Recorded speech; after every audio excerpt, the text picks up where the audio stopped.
네, 누가복음 1장 31절부터 33절까지.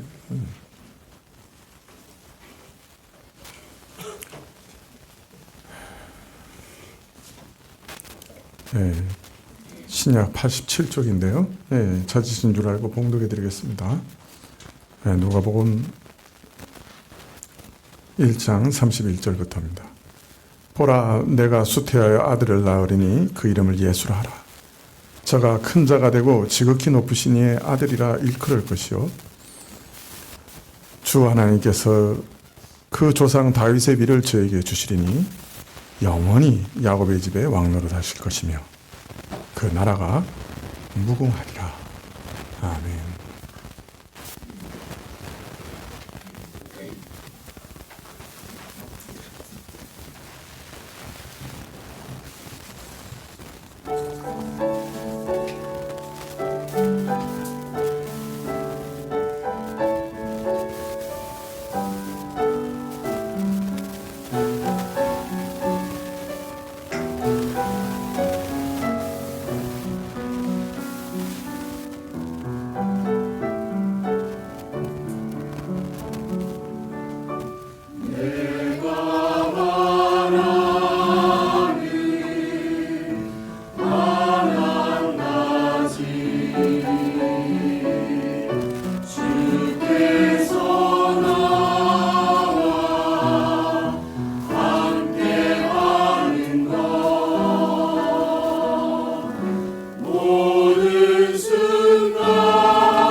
주의 사랑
네, 감사합니다.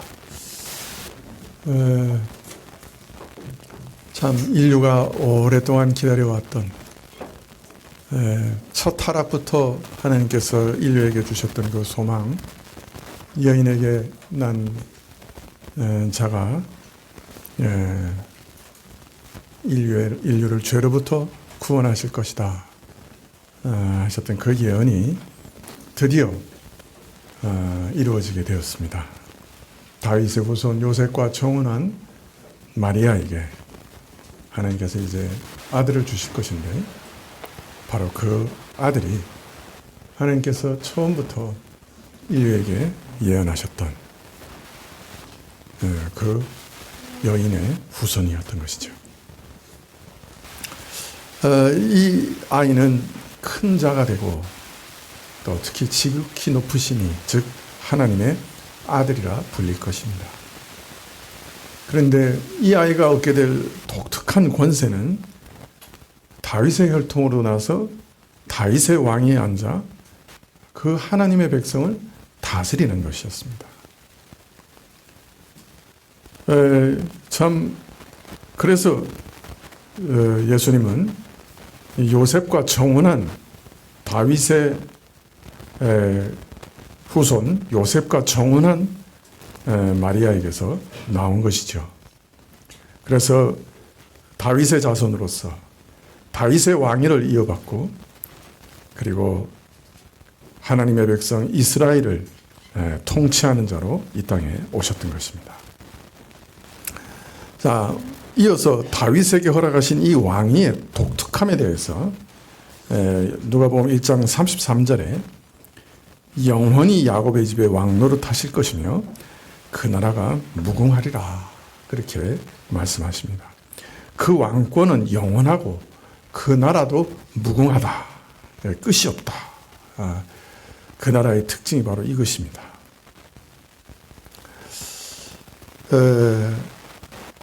마리아에게서 태어나는 한 아이가 왕권을 얻을 것인데 그 나라는 무궁하고 영원한 나라일 것이다.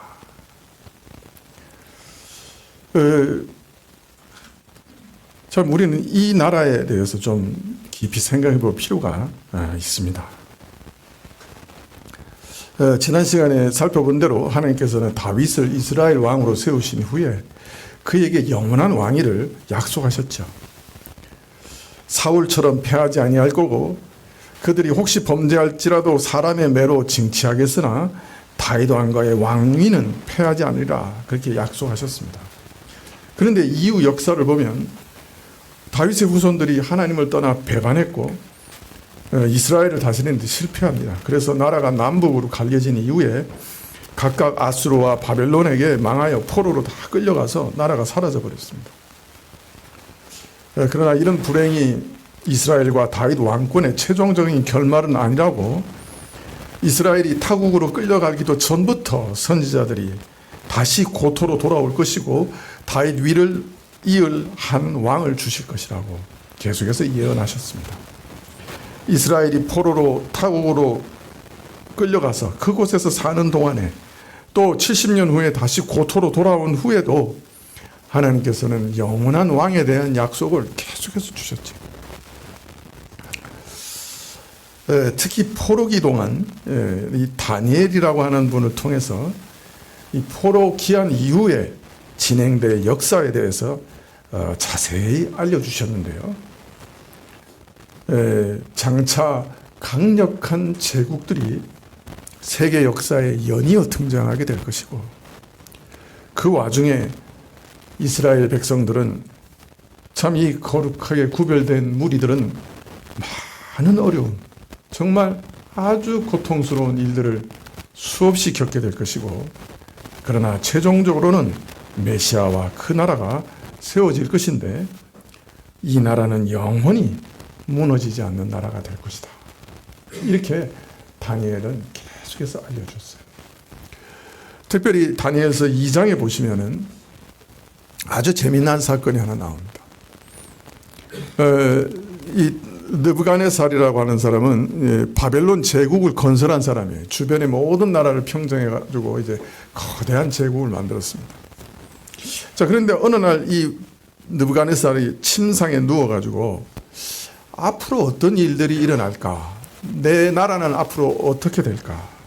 내가 세운 제국은 어떻게 될까? 그리고 이 땅의 역사는 어떻게 될 것인가? 그런 것들을 생각하다가 깜빡 잠이 들었어요. 그런 다음에 한 인상 깊은 꿈을 꿨습니다.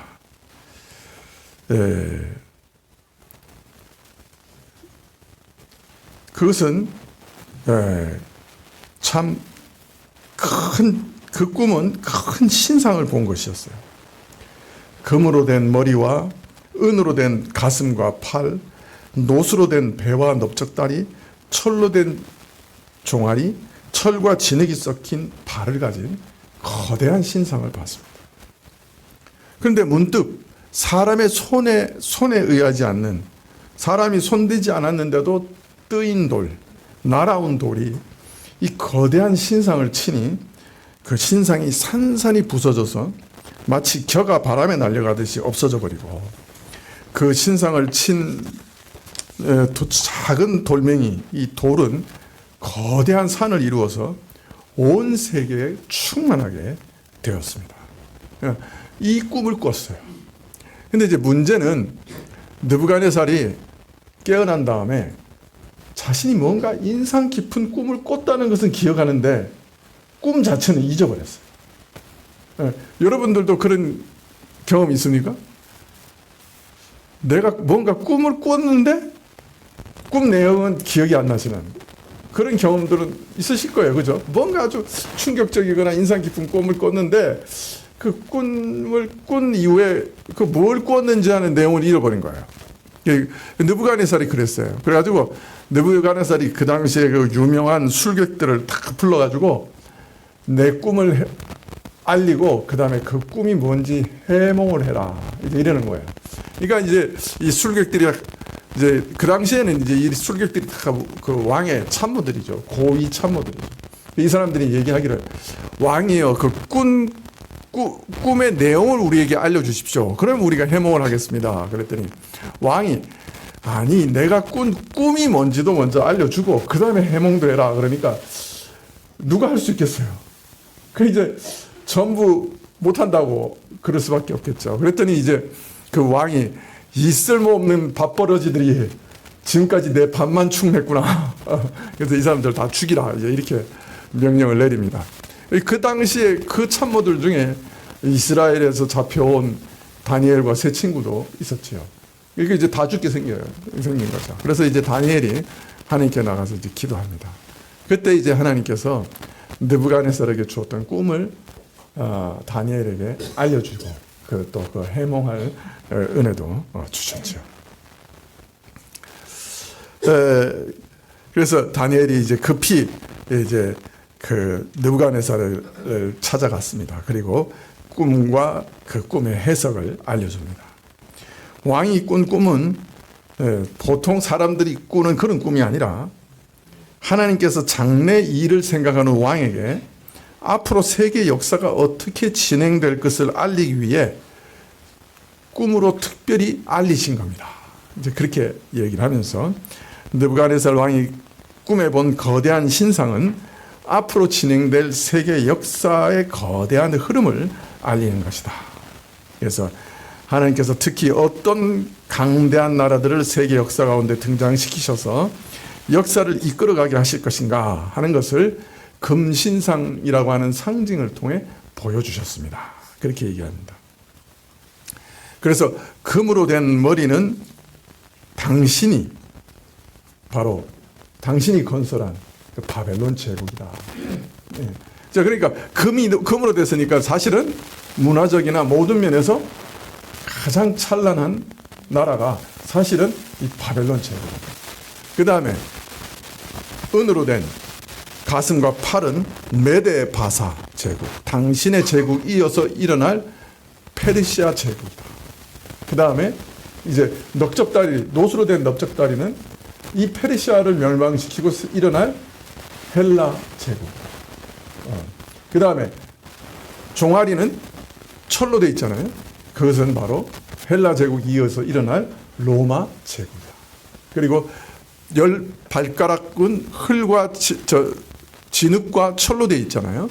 예, 그것은 바로 그 이후에 모든 세계의 여러 열국들, 그러한 세계 여러 세력이 각축을 벌이는 그런 시대가 올 거다. 이제 이렇게 이제 예언을 합니다. 그러니까 하나님께서는 온 인류 중에 특별히 관심 가지고 있었던 제국들이 있었던 거예요. 그것이 어떤 면에서는 세계 역사를 리딩한다 그러죠. 그러니까 주도해 나가는. 그리고 세계의 모든 문화와 제도와 그죠?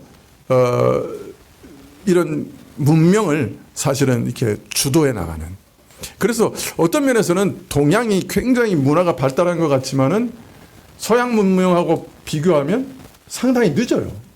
그 모든 제도가 거의 500년 이렇게 늦습니다, 사실은. 예. 그래서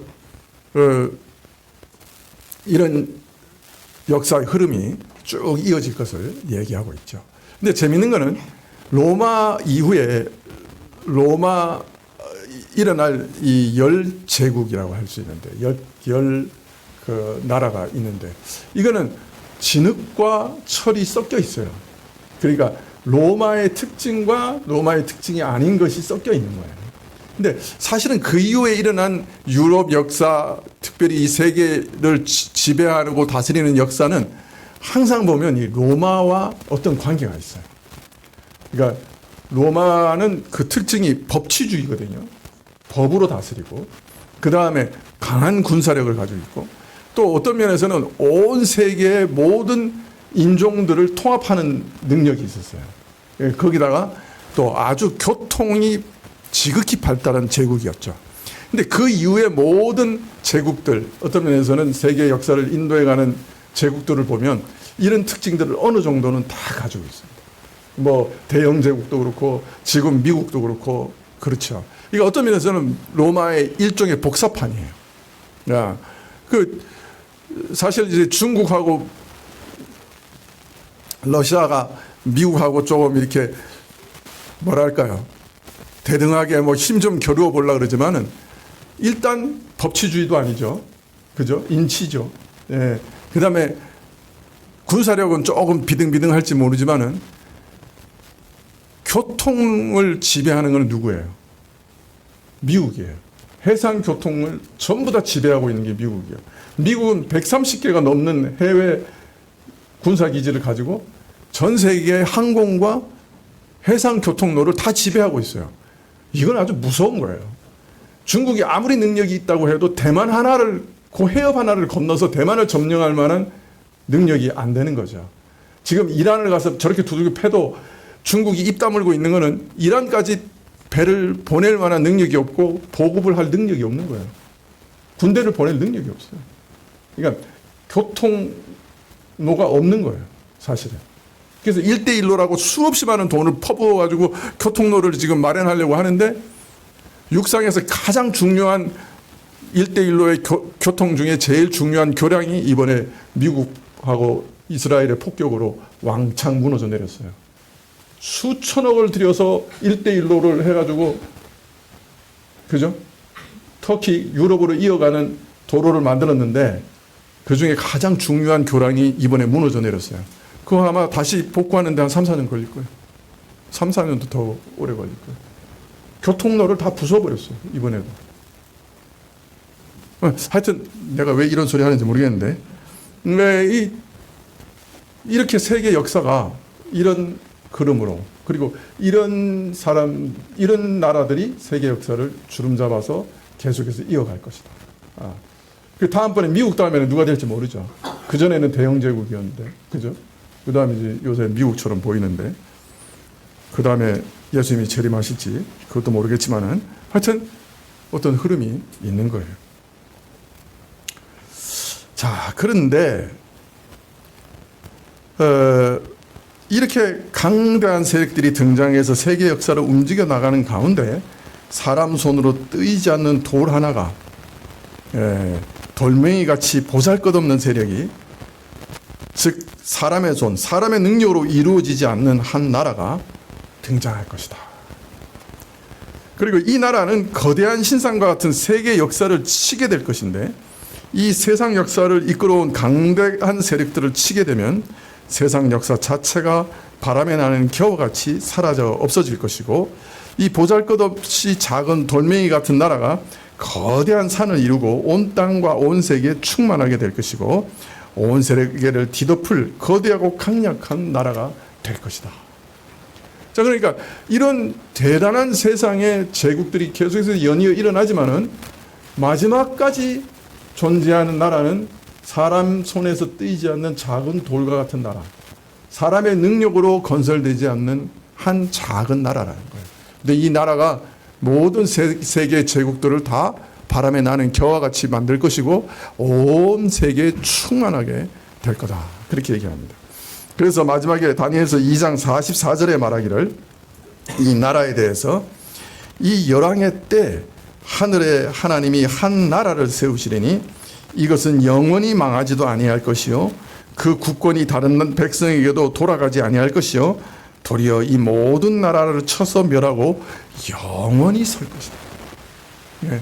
그래서 이 세상 제국들은 다 이제 사라질 것이지만은 끝까지 남는 한 나라가 있을 거다. 예. 참 사람의 눈으로 보면 세상의 역사는 거대한 나라들, 이런 제국들, 미국, 중국, 러시아 뭐 이런 나라들이 좌지우지하는 것 같아요. 이 역사를. 진짜 그렇죠. 실감나죠, 요새. 트럼프 아저씨가 조금 이상한 짓 하니까 내가 1,700원에 기름을 넣었는데 요새 2,000원에 넣어야 돼. 그 다 누구 덕분이야? 이런 말 하면 미국 못 들어갈까? 트럼프 아저씨 덕분이지 뭐. 트럼프 아저씨 덕분에 쓰레기를 넣는 봉투가 없어. 사러 갔더니 5리터짜리밖에 없대. 우리 슈퍼에. 예, 안 주더라고. 시수자매하고 전화를 했는데 비닐하우스로 세워야 되는데 비닐이 없대. 더한 거는 딸기를 판매해야 되는데 판매할 그릇이 없대. 이거 무섭더라고. 예. 내년에 농사를 지어야 되는데 비료가 없대. 누구 덕분이야? 아니, 내가 누구 욕한다는 얘기 아니야. 이게 이런 대단한 영향력이 있는 거예요. 그죠? 대단한 영향력이 있어요. 우리 삶에. 예. 그래서 우리는 그런 나라만 보이는 거예요. 그래서 애들 그래도 미국에 가서 살라고 미국에다 유학 보내고 싶고, 요새는 글렀어요. 대학 나와도 영주권 없으면 직장 못 얻고 다시 돌아와야 돼요. 미국에 투자하지 마세요. 그냥 그 돈으로 애들 ETF? 그런 거 유학 갈 돈 그냥 애 이름으로 ETF에 넣어주시고 10년 후에 찾으라 그러세요. 그게 나을지도 몰라. 저 따라하면 망해요. 예. 자, 그런데 이런 제국들도 언제까지 갈 것 같지만 하나님이 정하신 때까지 세상에서 잠깐 흥황하고 그냥 잠깐 명멸하다가 그냥 망해버린 거예요. 그 바벨론 제국이 일어났을 때 그럼 누가 바벨론 제국을 멸망시킬 수 있을까?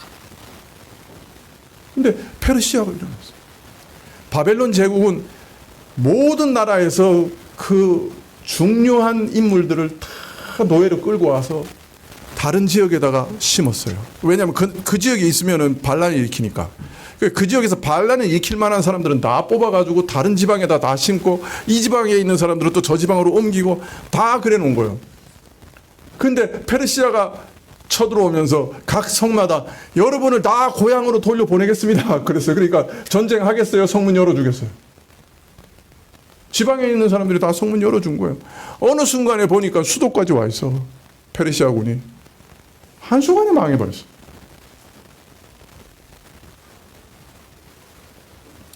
페르시아가 헬라 제국의 마게도니아에서 일어난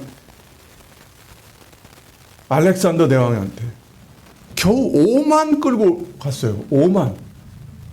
페르시아가 수십만의 군대로 대적했는데 그 5만이 장창병, 길이가 7m 80cm인가 하여튼 긴 창을 들고 있는 벌집 같은 5만 명한테 당할 수가 없었어요. 그래서 그 큰 나라가 망해버렸어요. 헬라 제국을 이길 나라가 없을 줄 알았는데 로마가 헬라 제국의 한 왕의 전수를 받아들여가지고 중장갑병을 이끌고 헬라 제국에 상륙했을 때 헬라 제국에서 그 군대를 감당할 나라가 없었어요. 감당할 군대가 없었어요. 사실은 헬라 제국에서 배운 건데 세계 역사는 이렇게 돌고 계속해서 제국들이 사라져가는 거예요.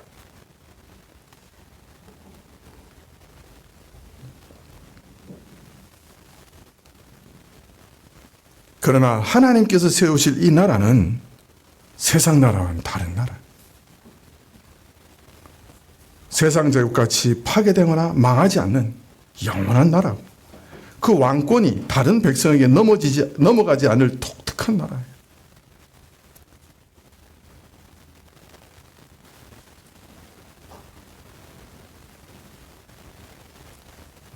창세 이후로 그 나라의 성격이나 본질이 절대 변질되지 않는 불변의 나라예요. 비록 그 시작은 작은 돌멩이 같고 참 미미했지만은 그 나라의 능력은 사람에게 속하지 않아. 하늘 땅의 어떤 강력한 세력도 그 나라를 파괴하지 못하고 세상의 거대한 세력들을 쳐 멸하여 사라지게 하고 온 땅에 충만하게 될 것이고 굳게 영원히 서게 될 나라라. 그렇게 말하고 있습니다. 여러분은 미국 시민이 되고 싶어요? 이 나라의 시민이 되고 싶어요?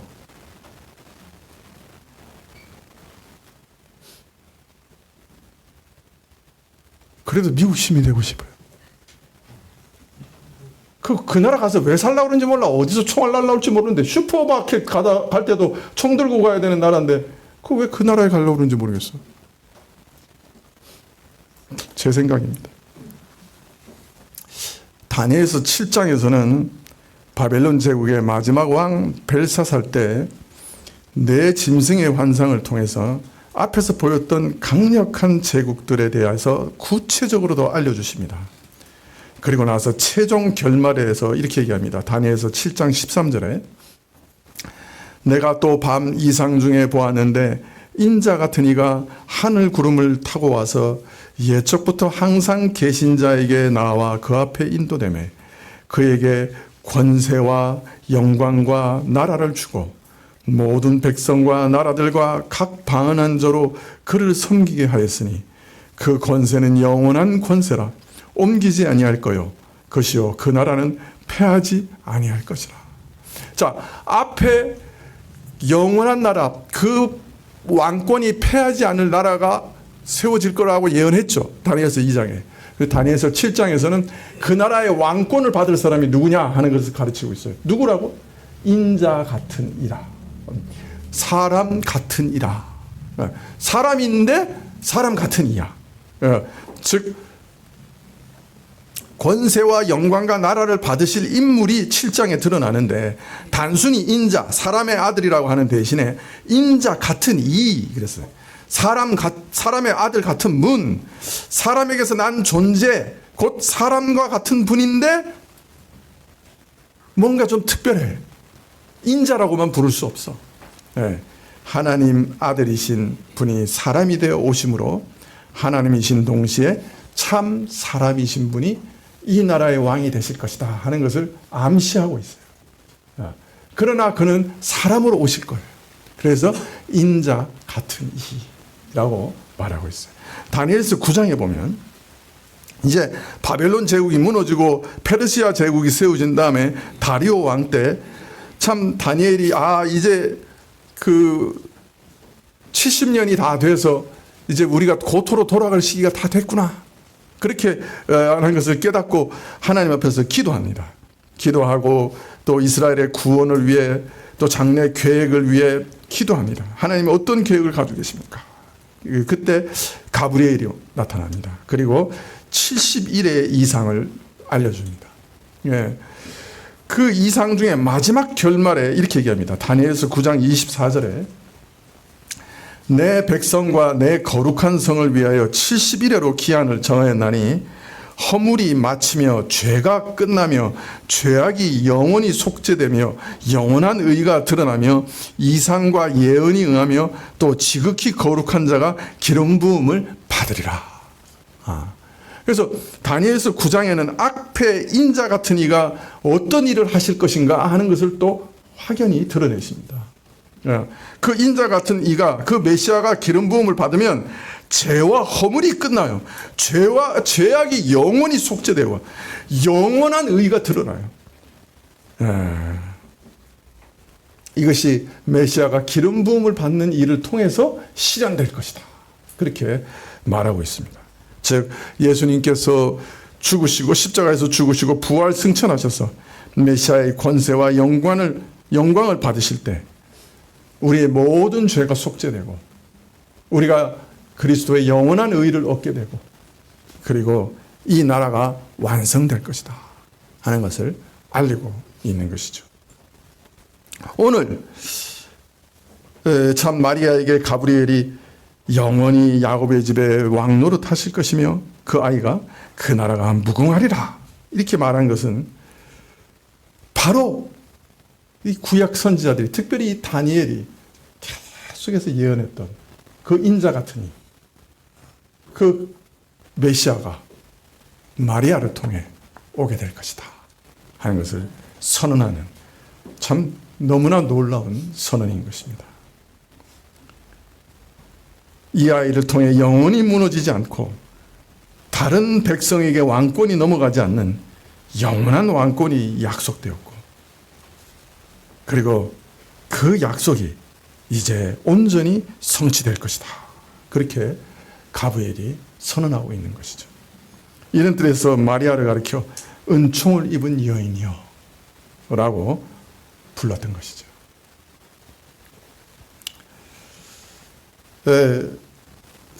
사실 우리가 지금 모여있는 이 교회가 이 메시아가 건설하시는 그 나라의 한 부분입니다. 지금 우리는 이 교회가 온 세계 만방에 퍼져서 세워져 가고 있는 것을 보고 있습니다.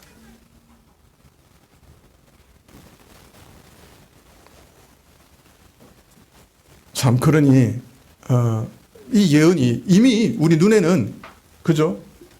이루어져 가고 있는 게 보이고 있는 거죠.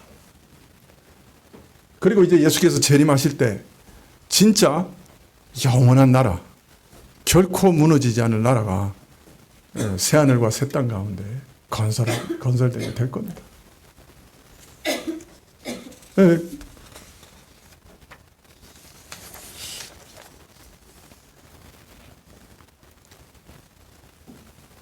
그리고 더 중요한 것은 이 나라가 우리 심령 속에 건설되고 있습니다. 예수님의 통치가 이 교회에서도 이루어지고 그리고 우리 신자 각 사람 마음에도 이루어지고 있습니다. 우리 심령 속에서 예수님의 통치가 이루어질 때 어떤 모양으로 이루어집니까? 오늘 31절에 천사가 그 이름을 예수라 하라 그랬죠. 마태가는 그 예수라는 이름이 저가 자기 백성을 저희 죄에서 구원하실 분이라 그렇게 알리고 있습니다. 다른 말로 말하면 예수님의 통치는 우리 마음속에서 우리를 죄로부터 구원하시는 통치예요. 자, 그러니까 다른 말로 말하면 예수님께서 다스리시면 우리는 우리의 모든 죄가 용서받고 예수님의 의를 선물로 받고 그리고 오늘 이 땅에서도 죄의 세력에서부터 계속해서 구원을 받습니다. 그것이 예수님의 통치의 모습입니다.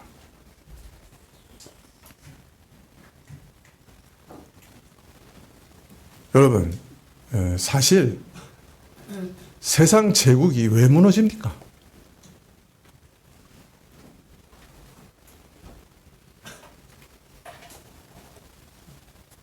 로마에 대해서 깊이 연구한 학자들이 그 강력한 제국이 왜 무너졌는가? 정치, 경제, 사회적인 불안정 이전에 그 밑바닥에 사치와 방탕, 탐심, 그것으로 인해 도덕적 기반이 완전히 무너진 것. 그것이 로마 멸망의 가장 중요한 원인이다 라고 말하고 있습니다. 다른 말로 말하면 오늘 개개인이 멸망하는 것도 죄 때문이고 나라가 멸망하는 것도 죄 때문이고 세상 제국이 왜 멸망하느냐? 사실은 죄 때문에 멸망했다는 거예요. 우리는 경제가 잘 돌아가고 군사력이 강해지고 정치가 원활하면 나라가 잘 될 것이다 이렇게 생각합니다. 나라와 정권의 흥망이 군사력, 외교력, 정치력, 경제력에 달려있다. 보통 그렇게 생각합니다. 그러나 사실 정말 그럴까요?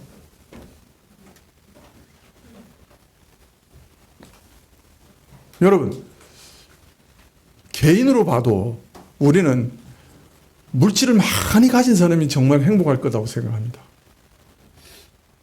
그러나 저는 이전에 20조 원을 가진 사람이 자살하는 걸 보고 아주 충격을 받았어요. 왜 20조 원이나 가졌는데 불행했을까요? 자기가 스스로 자기 목숨을 끊어버릴 정도로 불행했을까요? 이게 한 개인도 그가 가진 권세나 그가 가진 물질이 정말 그를 살릴 수 있는 건 아니라는 거예요. 나라도 마찬가지예요.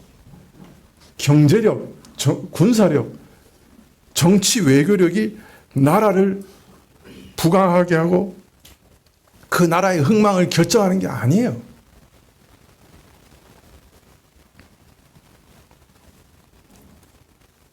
저는 간혹 이렇게 생각해요. 박정희 대통령이라는 분이 정말 판단하기가 쉽지 않은 사람이지만은 만일 이 나라가 멸망한다고 하면 사실은 박정희 대통령 때문에 멸망할 거다. 왜 그렇게 생각하느냐? 박정희 대통령이 최초로 지방색으로 정권을 유지했어요. 나라를 지방색으로 갈라치기 한 거예요. 당장에는 자기가 정권을 유지하는데 중요한 도구였는지 모르지만 그 이전에는 아무런 감정이 없었던 지방과 지방을 정치적인 도구로 갈라치기 한 거예요. 그 죄는 부인할 수 없어요. 그때부터 나라 안에 간단히 갈라지기 쉬운 나라인데 이리 갈라지고 저리 갈라지고 사실은 마음들이 다 갈라졌어요. 마음이 갈라졌어요.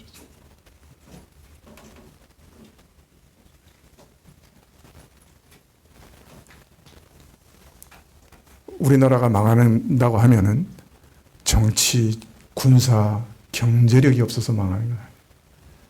사람들의 탐심과 미움과 서로 마음이 갈라지고 갈라져서 망하게 될 거예요.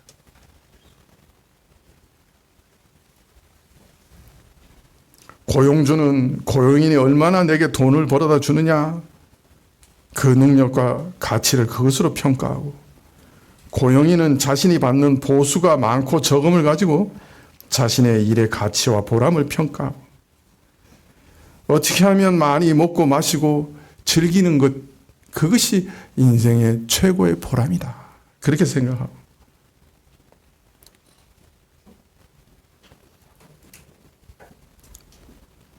흥청만청 쓰면서 돈과 쾌락에 미쳐 돌아가는 이런 것이 선진국이 되는 것이라고 사람을 속이고,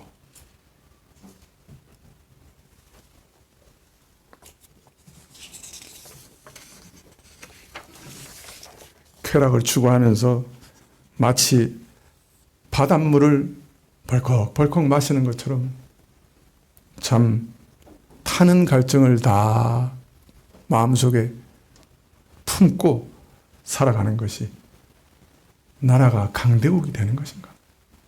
아니면 멸망의 길로 가는 것인가?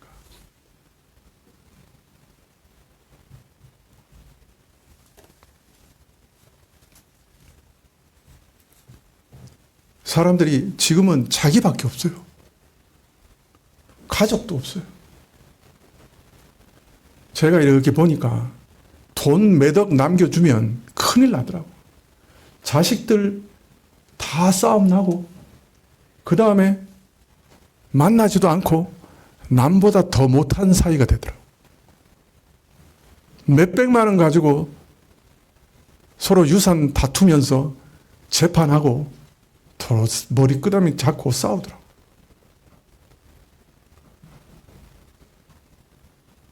사람의 인정과 사랑이 그 몇백만 원보다 못한 거예요. 그 어릴 때 그렇게 동기간에 그래도 정이 있었는데 자기 가족 자기밖에 모르니까 그 유산 몇백만 원 얻겠다고 쥐어뜯고 싸우는 거예요. 돈 없는 집은 차라리 나아. 그래도 나중에 서로 만나서 밥이라도 같이 먹어. 근데 그렇지 않으면 내가 보니까 돈 조금이라도 남겨주면 안 싸우는 집이 내가 거의 못 봤어. 진짜 못 봤어. 내가 목회하면서. 여러분 다 교회에 헌금하고 가세요. 네.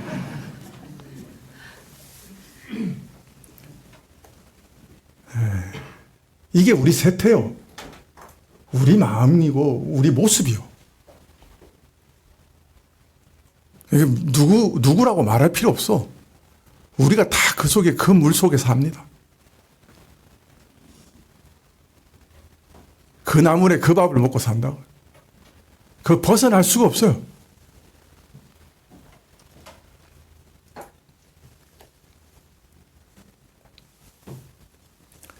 사실은 죄라고 하는 게, 이 탐심이라고 하는 게 사람을 얼마나 불행하게 만듭니까?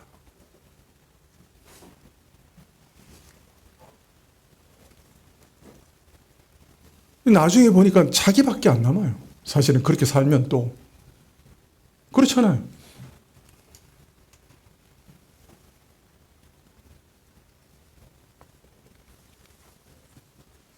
사실 이 죄라고 하는 것만큼 우리 인간 삶 속에 깊이 침투해 있는 것은 없습니다. 모든 불행과 고통 속에는 죄가 있습니다. 시기심, 경쟁의식, 탐욕, 탐심, 미움, 소유욕, 이런 것들이 우리를 갈기갈기 찢어 놓습니다. 같이 살아가지 못하게 합니다. 정말 이 나라가 발전하고 있습니까? 아니면 망해가는 겁니까? 심히 우려할 만한 모습들이 참 이 나라에 가득하죠. 죄가 모든 불행의 근원입니다. 그래서 교회에서 죄를 지적하고 회개하라, 예수 그리스도를 믿으라, 죄를 해결하시는 예수님께 나오라, 그렇게 전하는 것이죠. 예수님은 놀랍게도 그 말씀을 통해 우리 마음을 다스리십니다. 마음 하나, 생각 하나만 바뀌면 문제가 다 해결되는데 생각 하나가 안 바뀌어요. 요새 아이들도 얼마나 고집이 센지 모릅니다. 내가 옆에서 보니까 부모들도 애들 키우는데 얼마나 고초를 당하는지 몰라요. 아주 그냥 고래 힘줄보다 더 강합니다. 그 고집이. 그죠?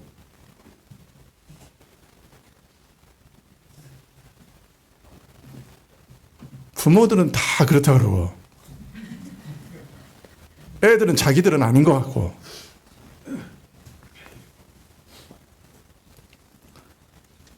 자기 마음을 다스리는 것은 용사가 대적의 성문을 취하는 것보다 어렵다 그랬는데 예수님의 통치가 얼마나 기이한 거냐. 그 사람 자기도 자기가 어떻게 할 줄 모르는 그 마음을 바꾸시는 거예요. 마음에 하나님의 사랑의 통치가 이루어지는 거예요. 여러분, 겉으로 아무리 바뀌어져도 뭐 순종하는 것 같아도 그것 환경만 바뀌면 싹 뒤집어집니다. 그죠? 아버지한테 용돈이라도 받을 때는 그래도 순종하는 척이라도 하죠.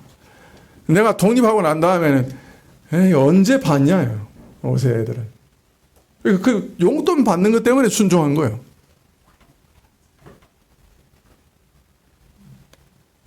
네, 그러나 예수 그리스도의 은혜가 임하면 부모가 나한테 악을 행하더라도 부모를 공경해요. 주의 말씀 때문에.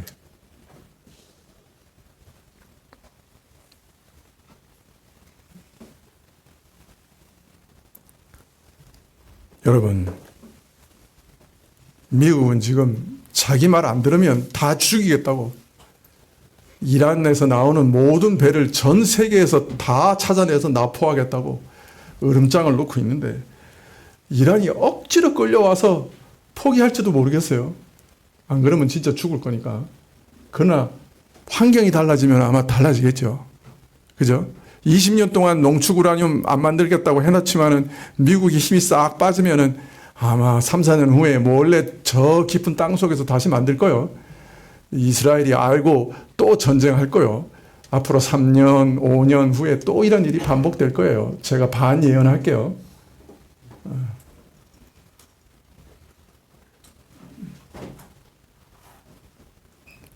내가 우크라이나 전쟁이 3년 6개월 더 간다 그랬는데 그때 내가 얘기한 다음에 얼마나 지났죠? 한 1년 반, 2년 지났나? 조금 있으면 내 예언이 이제 성취될 것 같아. 북한이 한 1200만 톤을 포탄을 러시아에 보냈는데 요새 한 2달 동안 안 보내요. 일체 보낸 적이 없어요. 두 가지 중에 하나야. 북한이 이제 더 이상 보냈다가는 진짜 손가락 빨고 앉아서 전쟁이란 지읒자도 못할 것 같으니까 아예 포탄을 안 보내든지 아니면 러시아가 그동안 생산력을 확충해서 북한 포탄이 필요 없게 되었든지 둘 중에 하나예요. 후자라면 우크라이나는 참 곤란하게 될 거예요. 네. 이런 중요한 뉴스는 안 보시죠. 그 뉴스가 의미하는 것은 둘 중에 하나예요. 전쟁이 심각해질 가능성이 있어요. 앞으로 더 고통스럽게 될 가능성이 있어요. 우크라이나가. 자, 그런데 우리 마음을 바꾸시고 우리 마음을 사랑의 통치로 통치하신 분이 계세요.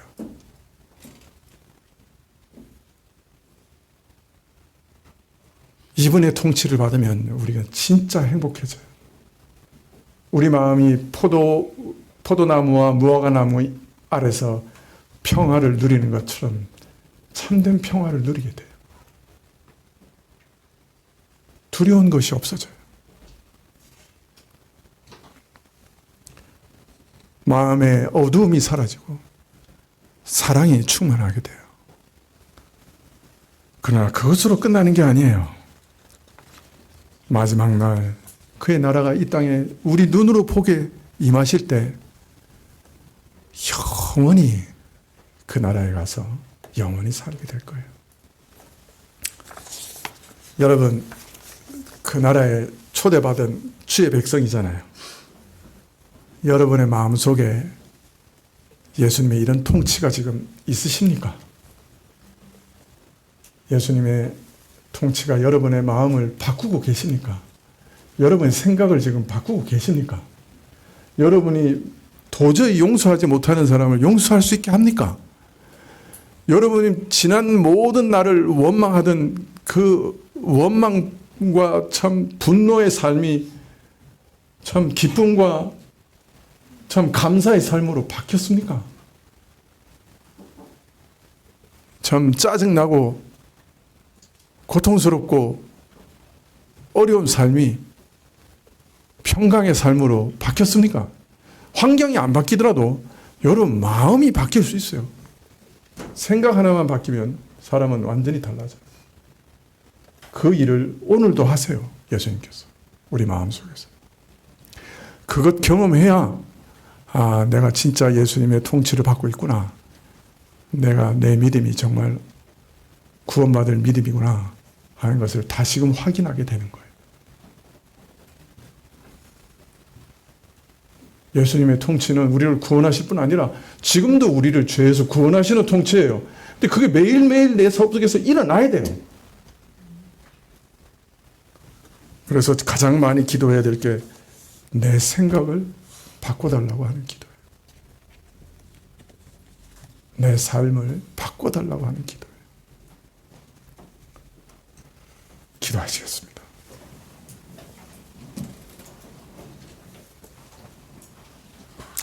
주여, 이 영원한 나라에 우리도 있게 해주십시오. 그 나라에서 저희 이름을 기억해 주십시오. 그 나라에 영원히 주의 백성으로 순종하며 살아가게 해주십시오. 이 땅에서도 순종하다가 그 나라에 가서 영원히 주와 함께 살게 해주십시오. 예수님의 이름으로 기도합나이다. 아멘.